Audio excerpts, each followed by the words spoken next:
The conference hall fell silent as Admiral Sarah Chen stepped up to the speaker's platform. Around her, representatives from 47 alien species watched with expressions ranging from boredom to mild irritation. She had requested this emergency session of the Galactic Council 3 days ago, right after the attack. 3 days since her world changed forever. Honored members of the Council, Sarah began, her voice steady despite the grief crushing her chest. 72 hours ago, the Catharan Empire attacked the human colony of New Haven, without warning or provocation. 4 million civilians are dead. Men, women, and children murdered while they slept, worked, and played. She pressed a button on her tablet. Holographic images filled the space above the council floor. Buildings burning. Streets filled with bodies. A playground reduced to scorched earth. Tiny shoes scattered among the ashes. The Catharan ambassador, a massive reptilian creature named Vortok, made a clicking sound that his translator rendered as laughter. The humans show us pictures of their week. They expect sympathy. How primitive. Several council members murmured agreement. Sarah's jaw tightened, but she continued. We have recordings from the final hours. I warn you, they are difficult to watch. The hologram shifted. Colonists ran through streets while Catharan soldiers hunted them. Not quickly, not efficiently. For sport. Children screamed for parents who would never answer. The final transmission showed a mother clutching her daughter as plasma fire consumed them both. Sarah's daughter had been on New Haven. Her husband, too. She watched herself become a widow and childless mother in those recordings. The Catharan military command publicly celebrated this attack, Sarah said. They called it pest control. They broadcast their soldiers' trophy recordings across their empire. This was not war. This was genocide. The council chamber filled with murmuring voices. Some species looked uncomfortable. Others seemed unmoved. The council speaker, an ancient being called the Archon, raised one crystalline hand for silence. Ambassador Chen, the council shares your grief, the Archon said in a tone that suggested otherwise. However, we must consider the broader context. Did New Haven perhaps encroach on Catharan territory? Were there territorial disputes? Sarah felt something cold settle in her stomach. New Haven was 300 light-years from the nearest Catharan world. It was a farming colony. Their most advanced weapon was a crop harvester. Still, another council member interjected, the Catharan Empire is a senior member of this council. They have certain rights and privileges. Perhaps this was a misunderstanding? A misunderstanding? Sarah's voice cracked. They hunted children through the streets and recorded it for entertainment. Vortok rose to his full height, towering over the platform. The Catharan Empire does not answer to infant species. Humanity has been part of this council for only 50 years. You are children playing at civilization. Your colony existed in a region we claimed for expansion. They were removed. This is the way of the galaxy. Removed, Sarah whispered.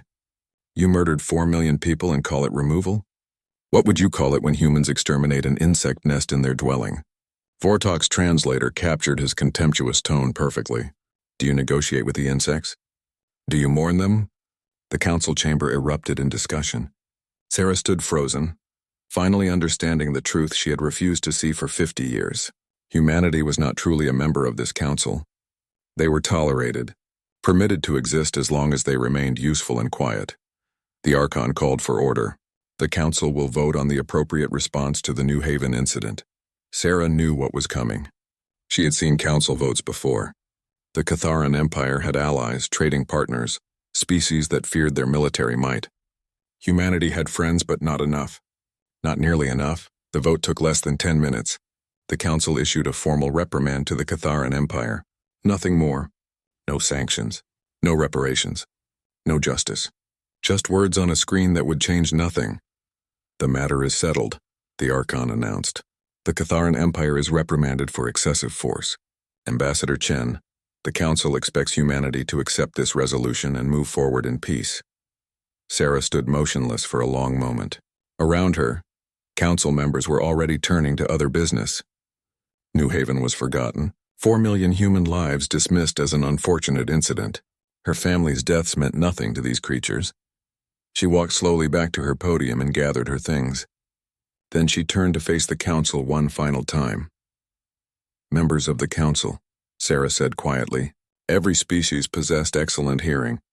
They would hear her. Humanity came to you seeking justice. We believed in the law you claimed to uphold. We trusted the peace you promised to protect. Ambassador Chen, the Archon warned. The vote is complete. Do not test the Council's patience, Sarah smiled. It was not a pleasant expression.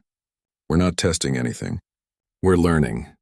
You've taught us an important lesson today. Justice, law, and peace mean nothing here. What matters is strength, power, the willingness to do violence. You speak dangerously, Vortok growled. Careful, human, or your species may learn what happens to those who disrespect the Catharan Empire. Is that a threat? Sarah asked. Are you threatening another member species in the council chamber? I state facts. Weak species perish, strong species endure. This is natural law, Sarah nodded slowly. Natural law, yes, I understand now. She looked around the chamber, meeting the eyes of every council member she could. For 50 years, humanity sought membership in your council. We learned your customs. We followed your rules. We believed civilization meant something here. She picked up her tablet and held it high. I am transmitting humanity's formal withdrawal from the Galactic Council, effective immediately. Earth, Mars, Europa, Titan, and all 347 human colonies are no longer bound by council law or protection. The chamber exploded into noise. The Archon hammered for silence. Ambassador Chen, this is highly irregular. You cannot simply withdraw, can't we? Sarah's voice cut through the chaos. You made it clear today that council membership offers us no protection. Our colonies can be destroyed without consequence. Our people can be murdered for entertainment. So why should we remain? She started walking toward the exit. Her security team, all human, fell in around her. Where will you go? One council member called out. What will you do? Sarah stopped at the chamber doors. When she turned back, something in her expression made several nearby species step backward. You gave us permission today, she said softly. We came asking for justice through your laws. You refused, so we'll seek justice through our own methods, the methods you seem to respect more than law. You speak of war, the Archon said. Humanity is not ready for galactic war. The Catharan Empire would crush you in weeks. Perhaps, Sarah agreed. But we'll find out, won't we? You see, honored council, humanity has a saying. Don't start a fight, but if someone else starts it, finish it, no matter the cost. She looked directly at Vortok. The Catharan ambassador met her gaze with amusement. The Catharan Empire killed 4 million of my people, Sarah said. You celebrated it. You mocked their deaths. You called them insects. She paused. We won't make the same mistake. We won't mock you. We won't celebrate. We'll simply do what needs doing. And what is that? Vortok asked. Sarah's smile was terrible to see. We're going to remind the galaxy what happens when you push the wrong species too far. We're going to show you why humanity spent 10,000 years perfecting the art of war, before we ever reached the stars. She walked out of the council chamber. Behind her, chaos erupted as species shouted questions and accusations. Sarah didn't look back. She had said everything that needed saying. In her pocket, her tablet vibrated. Messages from Earth. The silent decree had been approved. Humanity's hidden fleets were mobilizing. The shipyards beyond Pluto, secret for decades, were going to full production. They wanted war. They would get it. But not the war they expected. Not the honorable, ritualized combat the galaxy knew. They would get human war. Total war. War without mercy or restraint. Sarah Chen walked toward her ship, toward Earth, toward the future she had just created. Her family was gone. Millions were dead. And now the galaxy would learn why humanity's greatest achievement wasn't reaching the stars. It was surviving each other long enough to do so. Catharan High Command received news of humanity's withdrawal from the Galactic Council, with satisfaction bordering on glee.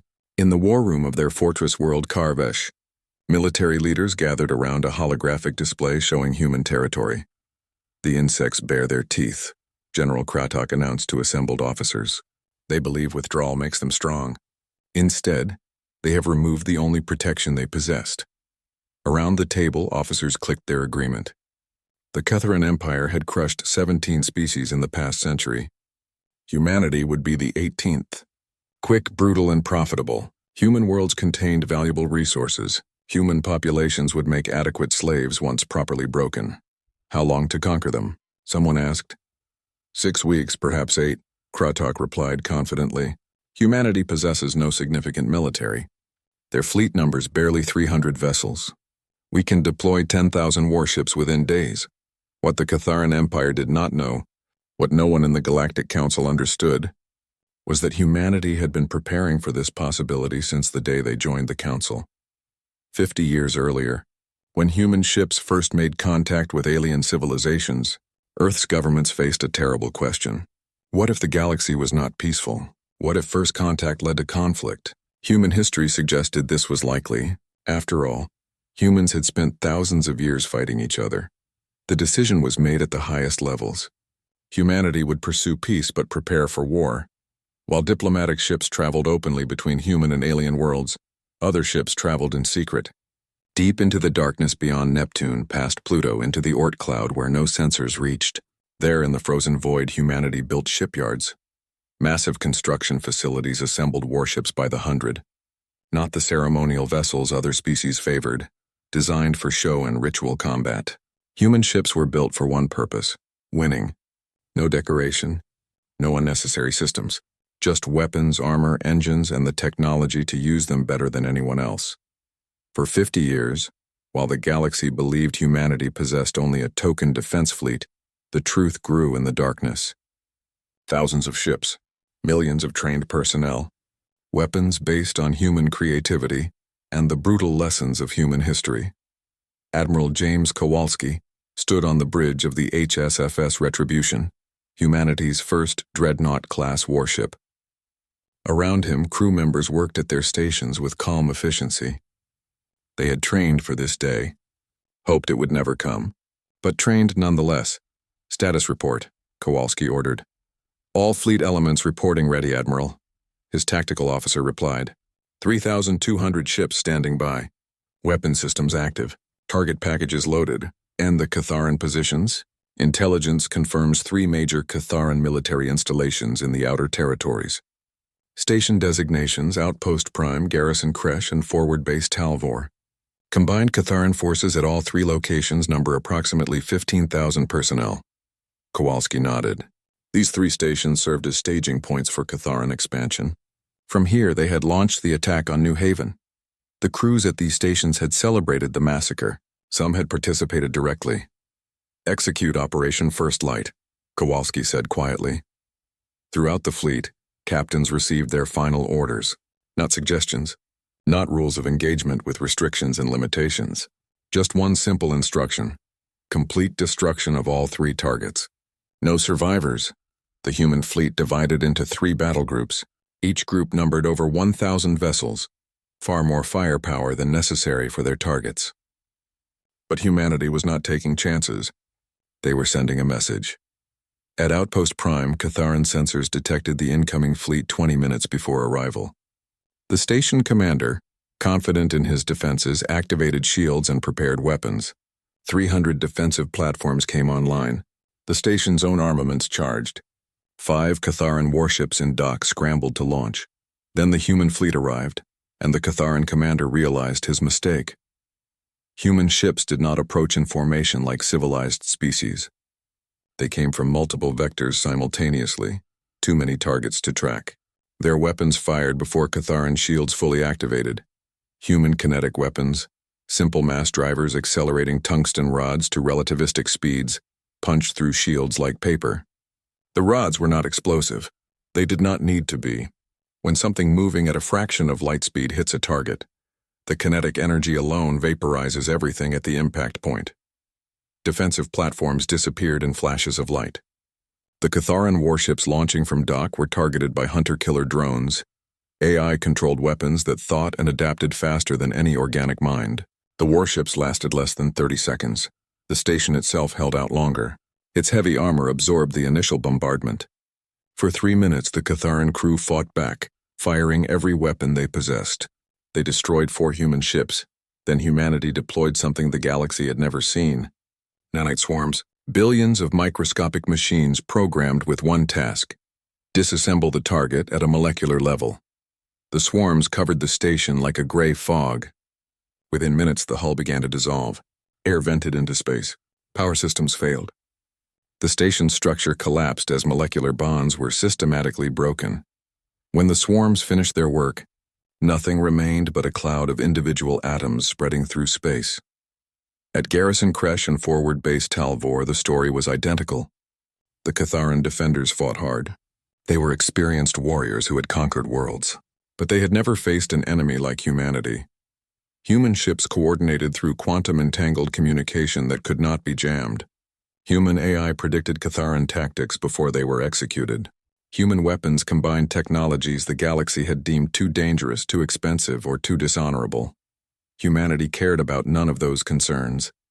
They cared about results. The 3 battles lasted a combined 47 minutes.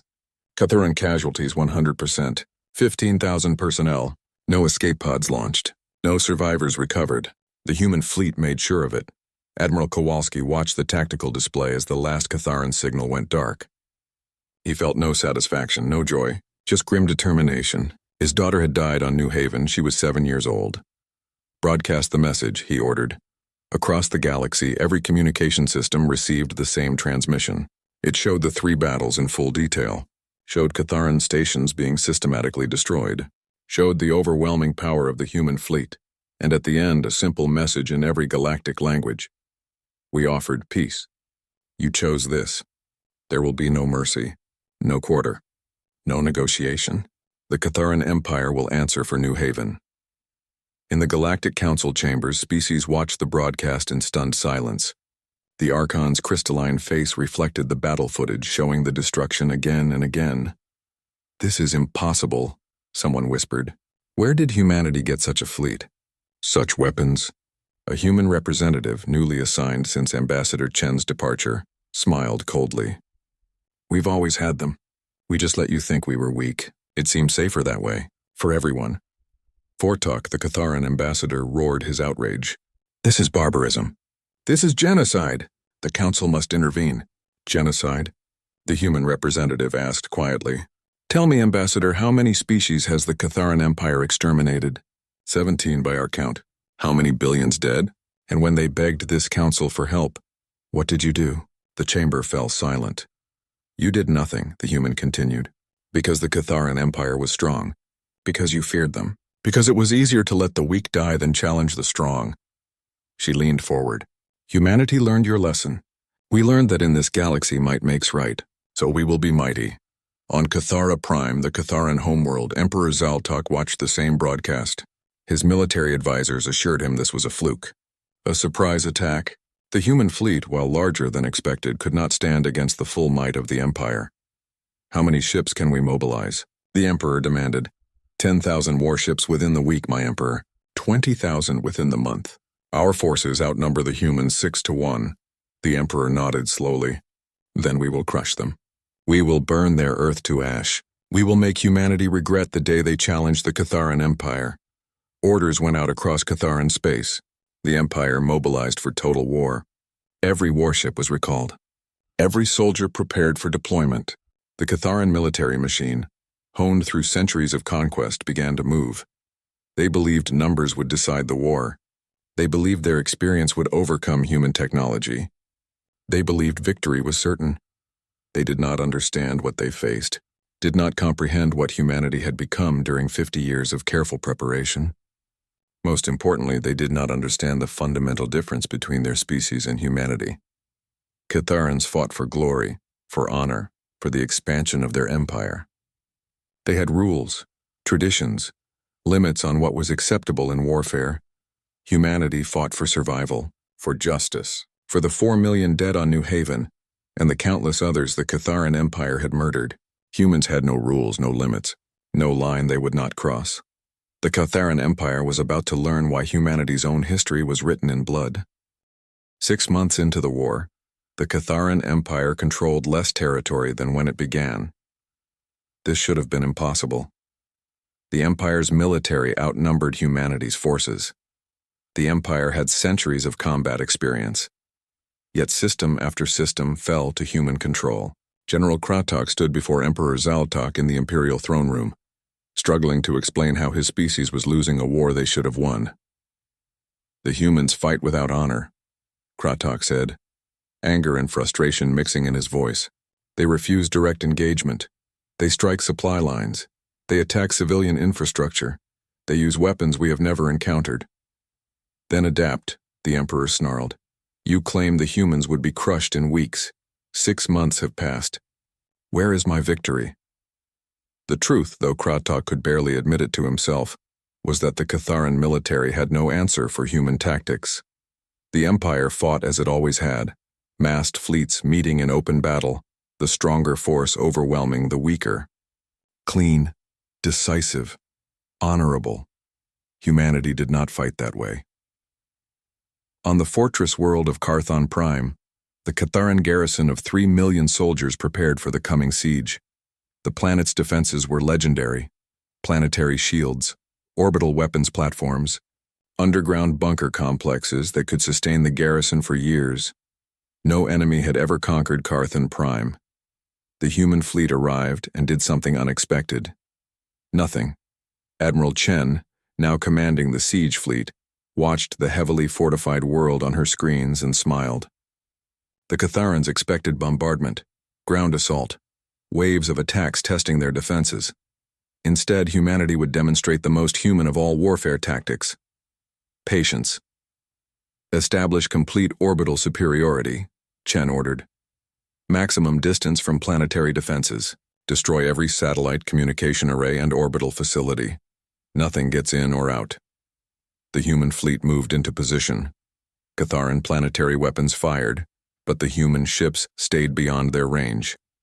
Slowly, methodically, human vessels began destroying everything in orbit around Carthon Prime. Communication satellites vanished first, then navigation beacons. Orbital factories and shipyards were torn apart by long-range missiles. Supply depots were vaporized. Within 72 hours, Carthon Prime was completely isolated. Sir, a Catharan officer reported to the garrison commander. The humans have established a blockade. Nothing can reach us. So, the commander replied, we have supplies for 5 years. Let them sit in orbit and waste time. Eventually they will realize they cannot crack our defenses and move on. Weeks passed. The human fleet maintained its position. No attacks, no bombardments, just patient watching. The Catharan garrison settled into routine, confident their defenses would outlast human patience. Then the food shipments stopped. Carthon Prime produced nothing. It was a military fortress, not a colony. Everything the garrison needed came from supply ships, ships that could no longer reach the planet. Months passed. The garrison's supplies began to dwindle. Rations were cut, then cut again. The commander sent desperate messages to Catharan High Command, but human jamming ensured nothing got through. 6 months into the siege, the garrison faced starvation. The mighty fortress, unconquerable by force, was being defeated by simple blockade. The commander finally understood human strategy. They were not trying to break Carthon Prime.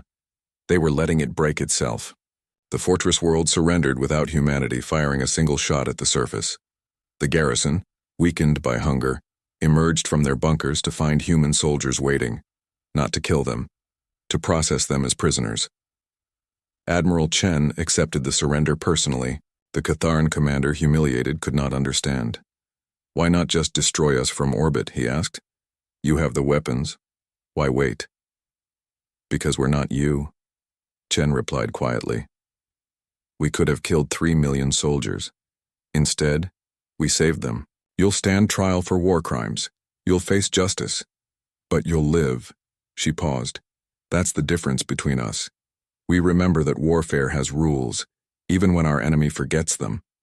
The fall of Carthon Prime shook the Catharan Empire to its core. If their most fortified world could fall, nowhere was safe. Across the galaxy, humanity demonstrated tactics the Catharan military could not counter.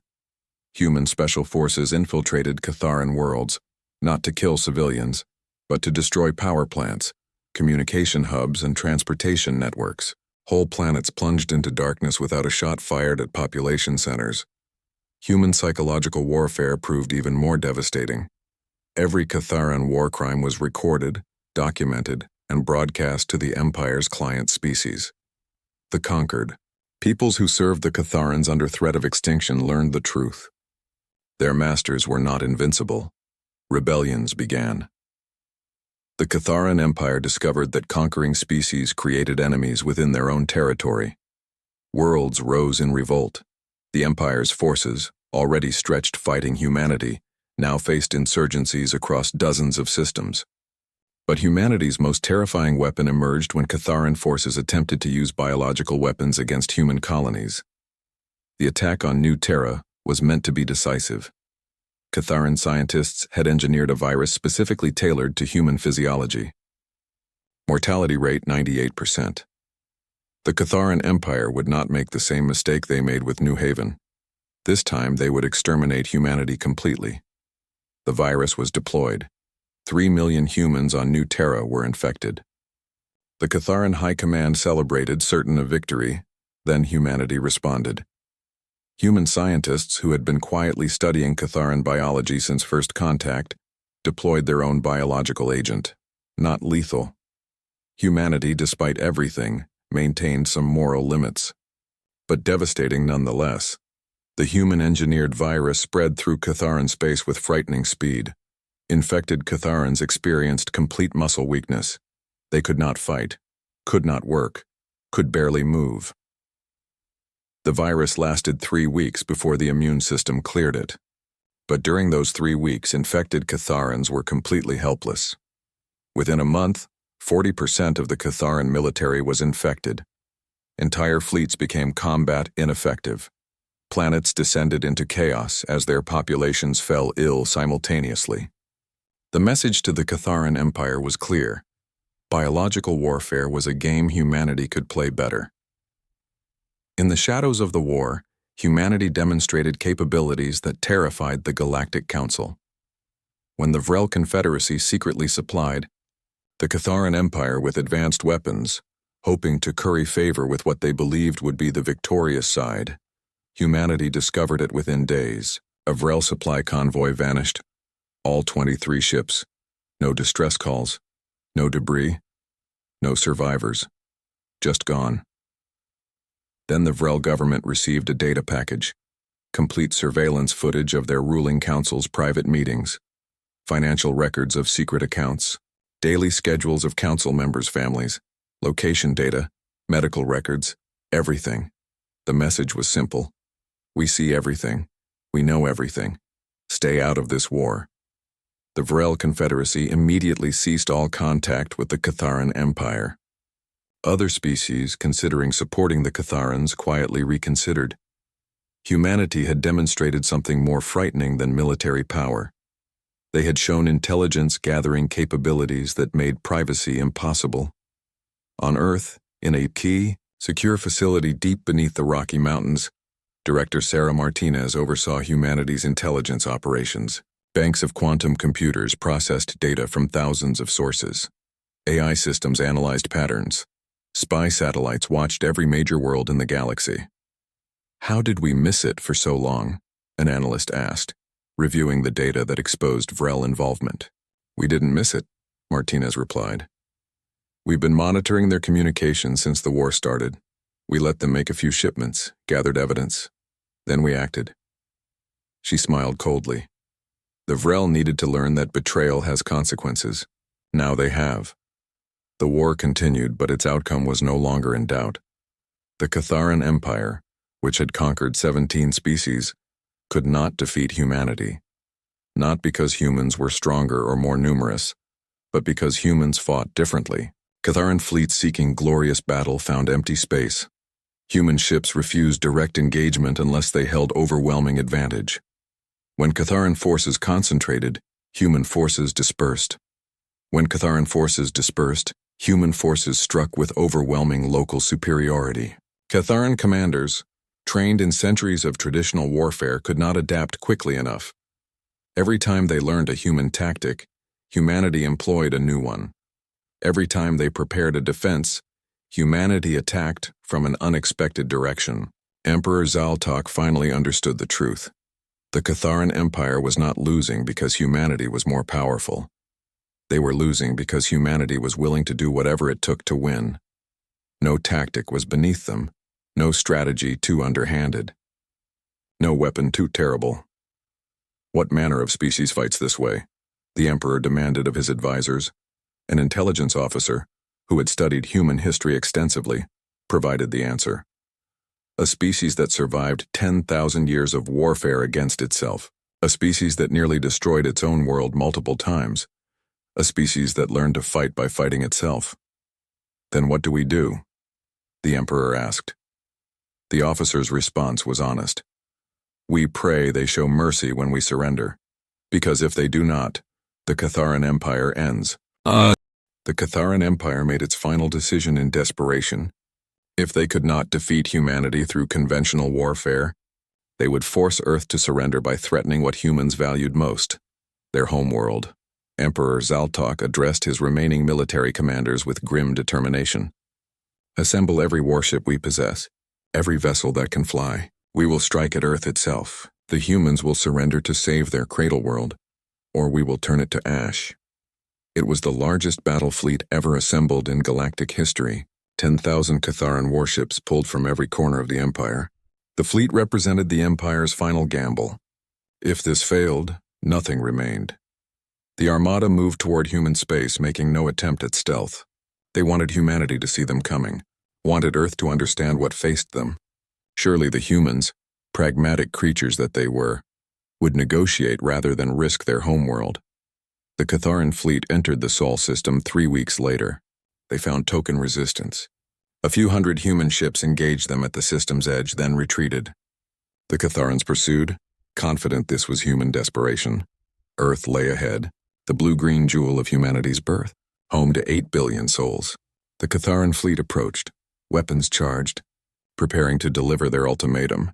Then Admiral Chen's voice filled every Catharan ship's communication system.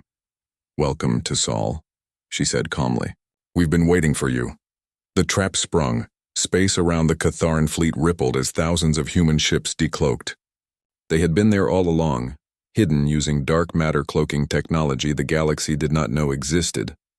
The Catharan Armada found itself surrounded, cut off from retreat. You believed we would not risk Earth, Chen continued. You were wrong. We knew you would come here. We wanted you to come here. Earth was bait, and you took it. On the bridge of his flagship, Catharan Fleet Commander Draktal realized the magnitude of his mistake. The human fleet outnumbered his forces 2-1, and they held perfect positioning, all ships.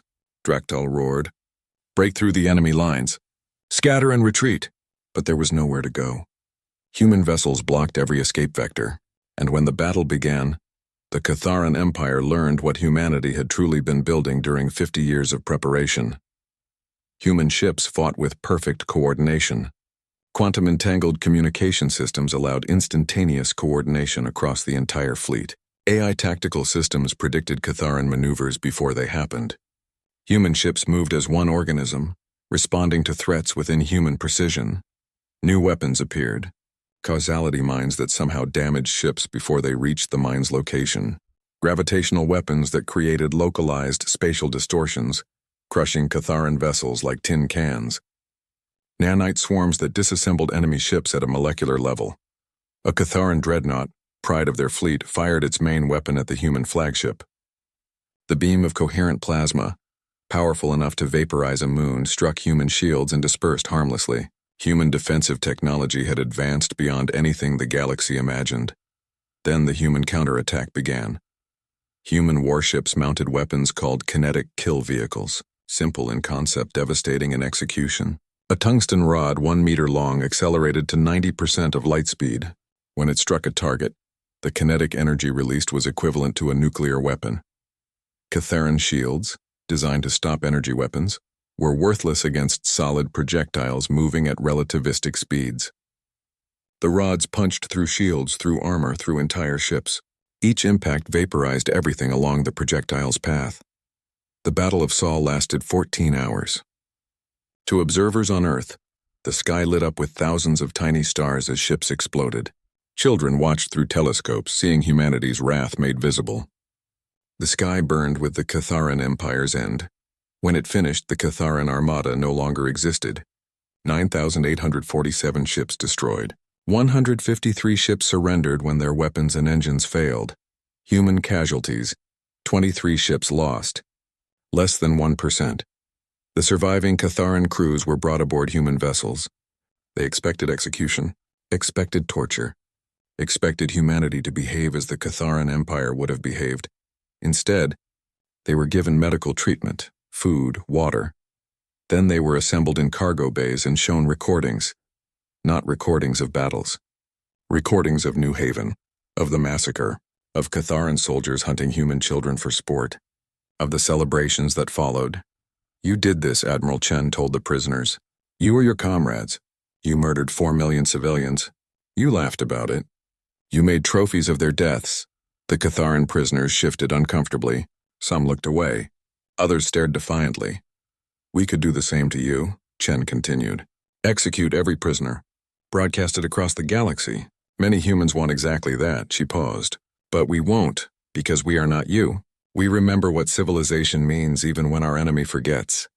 Then what will you do with us? One Catharan officer asked. You'll face trial. You'll answer for war crimes. Those who committed atrocities will be punished. Those who fought honorably will be released when the war ends. Chen's expression hardened. But make no mistake. This mercy is a gift, one you did not earn and do not deserve. The Galactic Council, which had watched the battle from a safe distance, erupted into chaos. The demonstration of human military superiority was absolute. But it was humanity's next action that truly terrified them. Admiral Chen transmitted a message to every council world. Not a request. A statement of fact. Members of the Galactic Council, humanity has a message for you. During this war, we identified every major population center on every council world. We placed autonomous weapons platforms in your systems. They are hidden. They are armed. And they are programmed to respond to specific conditions. The council chambers fell silent. These weapons will never activate unless one of two things occurs. First, if any council species attacks a human world. Second, if any council species intervenes militarily in this war. Chen's voice was emotionless. We do not make this threat lightly. We hope these weapons will never be needed. But they exist, and they are in position. This is madness, the Archon shouted. You cannot threaten the entire council. We're not threatening, Chen replied. We're informing. You had a choice. When the Catharan Empire murdered 4 million of our people, you could have acted. You could have enforced your own laws. Instead, you issued a reprimand and told us to move on. So we moved on. We handled the problem ourselves. And now you want to complain about our methods? Chen laughed bitterly. You taught us that might makes right. That justice only exists for the strong. We learned your lesson well. Council intelligence agencies scrambled to find the human weapons platforms. Decades of searching would reveal nothing. Some claimed humanity was bluffing. Others insisted the weapons were real. No one wanted to test the truth. The Council voted to maintain strict neutrality in the human Catharan War. Not because they believed in humanity's cause, because they feared humanity's capability. With the Catharan Armada destroyed and the Council neutralized, humanity advanced on Cathara Prime, the Catharan homeworld, heart of an empire that had existed for 2,000 years. The planet's defenses were formidable. Orbital fortresses, planetary shields, a garrison of 5 million soldiers. Emperor Zaltok himself commanded the defense, determined to fight to the last. The human fleet arrived and surrounded the planet. But they did not attack. Instead, Admiral Chen transmitted a message directly to the Catharan people. Not to their government, not to their military, to every citizen. People of Cathara Prime, this is Admiral Sarah Chen of the Human Defense Fleet. Your empire attacked us without provocation. They murdered 4 million civilians, including my daughter. They celebrated these murders. They called us insects. Your military has been defeated. Your fleet's destroyed. Your empire is finished. What happens next depends on you. Your leaders will tell you to fight. They will say humanity will exterminate you. This is false. We do not make war on civilians. We do not target the innocent. Chen paused. Your government committed these crimes. Your military celebrated them, but you, the people of Cathara Prime, did not choose this war. We offer you a choice. Surrender your war criminals for trial. Agree to complete disarmament. Accept inspections to ensure you never threaten another species. Do this and Cathara Prime lives. Your people live. Your culture continues. Refuse and we will do what we must to end this war. We will disable your defenses. We will remove your government by force. But we will not target civilians. We will not do to you what your empire did to us. The transmission reached every home on Cathara Prime. Citizens heard humanity's offer. Many had never known the full truth of what their empire did. Now they saw the recordings, saw the massacres, saw what had been done in their name. Revolution began within hours. Catharan citizens, horrified by their government's actions, rose up, not to fight humanity, to fight their own leadership.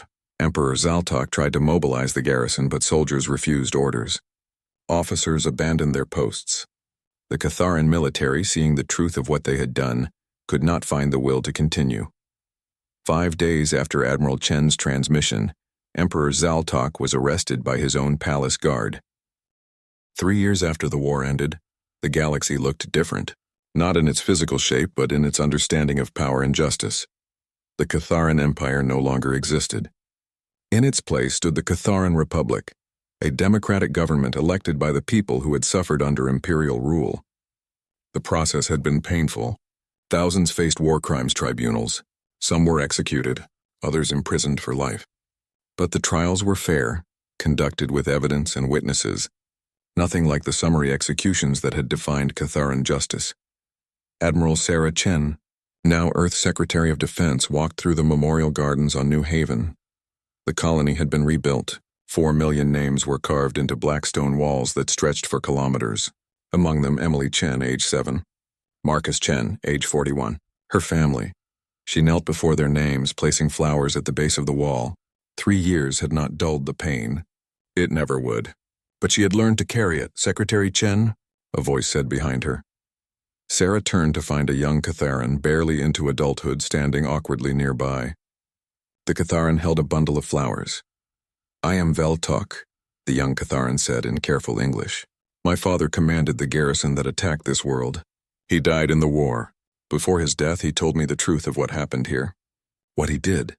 Sarah said nothing, waiting. "I came to honor the dead," Veltok continued, his voice shaking.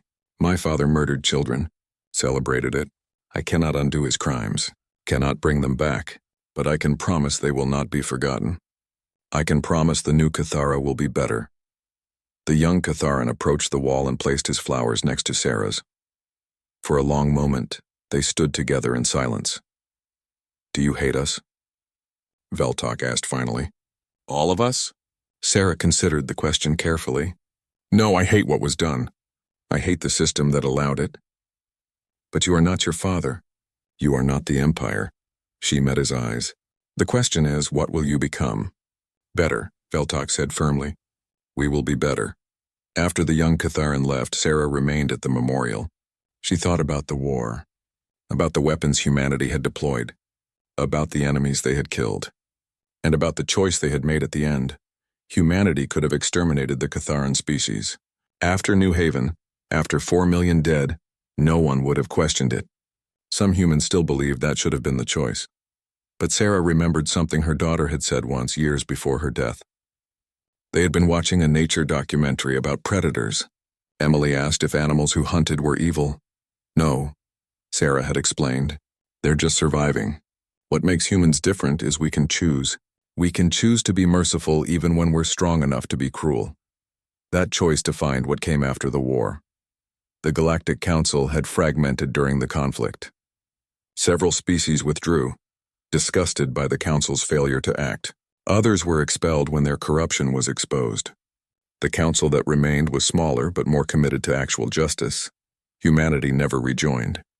Instead, Earth established the Sentinel Accord, a mutual defense pact open to any species that committed to specific principles. No expansion through conquest, protection of civilians during conflict, and immediate response to genocide. Within 2 years, 40 species signed the accord. Within 5 years, 60. The accord's promise was simple: attack one member, face all members. And with humanity's military backing the promise, aggressor species thought very carefully before acting. What surprised the galaxy was that humanity did not become conquerors.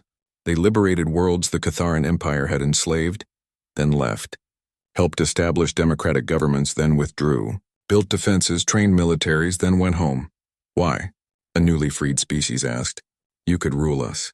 We could not stop you. The human ambassador's answer was honest, because we remember what it's like to fight for freedom. Because we know that true allies choose to stand with you, not because they must, but because they want to, and because we've seen what empires become. The galaxy began to understand something about humanity. They were dangerous, yes, capable of terrible violence, but they preferred not to be. They would rather build than destroy, rather protect than conquer, rather show mercy than extract revenge. This understanding created something new. Species that once viewed humanity as weak now sought their alliance. Worlds that faced aggression called for human aid. The galaxy's power balance shifted not because humanity demanded it, but because others chose it. The Galactic Council, diminished but persistent, approached Earth 5 years after the war. They offered humanity a seat on the reformed council, not as a junior member but as an equal partner with veto power. Sarah Chen, leading the human delegation, listened to the offer carefully. "Why should we trust you now?" she asked the Archon. "You failed us once. 4 million humans died because you chose convenience over justice." The Archon, humbled by years of irrelevance, responded honestly, "Because we learned.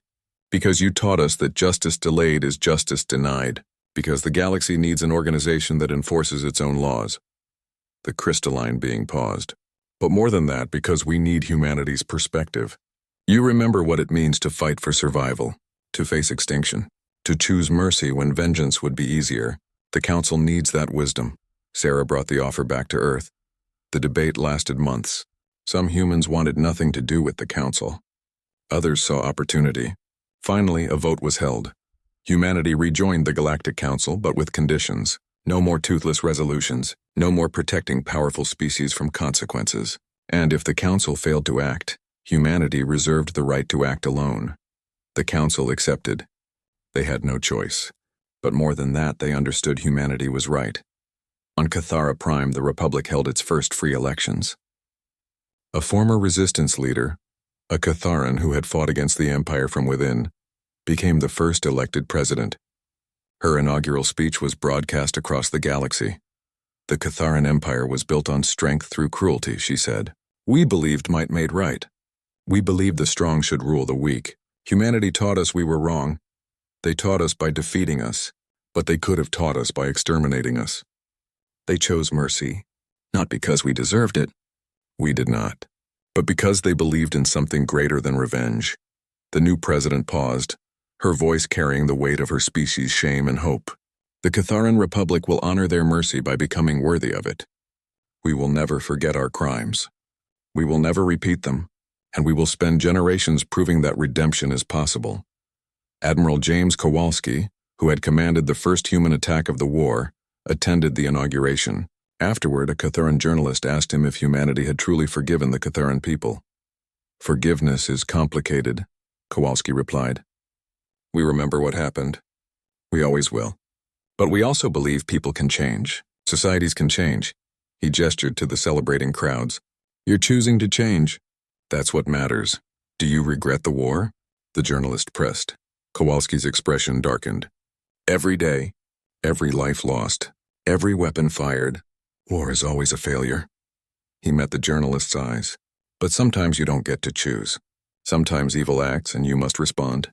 What you can choose is how you respond, with unlimited cruelty or with measured force, with genocide or with justice, and you chose justice? We tried to. We didn't always succeed, but we tried."